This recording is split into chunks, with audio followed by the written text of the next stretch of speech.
Kalau Anda mendengar sebuah kata alasan, seringkali yang dipahami atau secara umum digunakan di masyarakat, alasan itu biasanya digunakan untuk konteks-konteks yang negatif.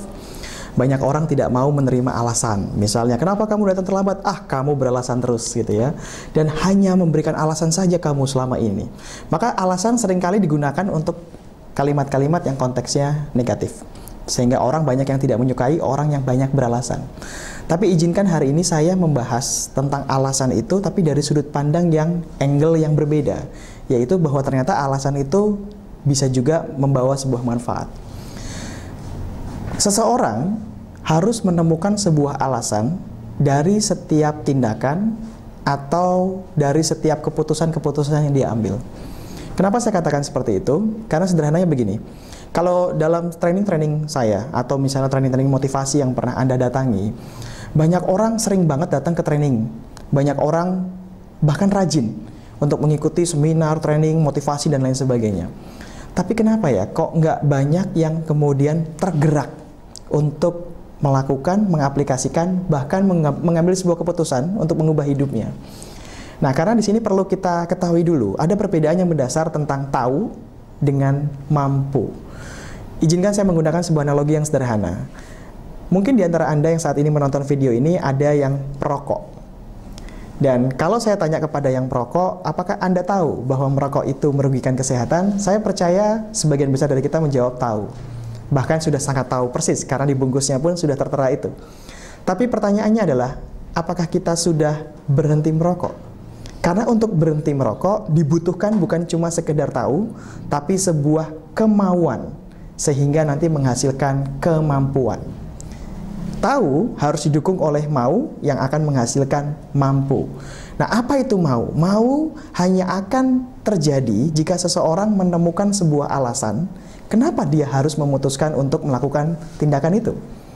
Maka yang disebut dengan menemukan sebuah alasan itu adalah sebuah dorongan, sebuah jawaban dari keputusan yang akan dia ambil. Sebelum orang memutuskan, dia butuh alasan dulu. Kenapa saya harus putuskan itu?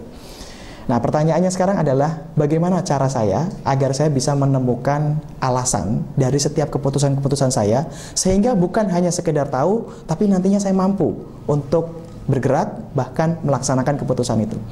Saya akan menggunakan sebuah prinsip yang kita sebut pain and pleasure. Apa itu pain and pleasure? Pain itu adalah sebuah rasa sakit. Pleasure itu adalah sebuah kenikmatan. Nah, apa itu pain? Pain itu adalah sebuah dampak buruk dari keputusan yang akan kita ambil. Sedangkan pleasure adalah sebuah dampak baik atau positif dari keputusan yang kita ambil.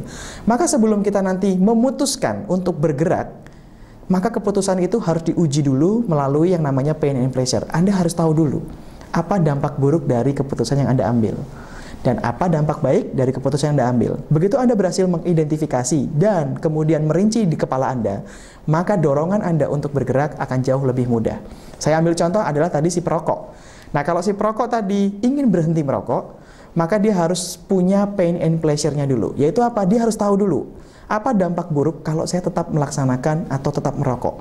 Bagi saya, bagi kesehatan saya, bagi keluarga saya, bagi masyarakat, maupun apapun itu, temukan sebanyak-banyaknya. Dan kemudian Anda juga harus membuat satu pleasure, yaitu apa? Menemukan apa dampak baik dari yang kita lakukan selama ini.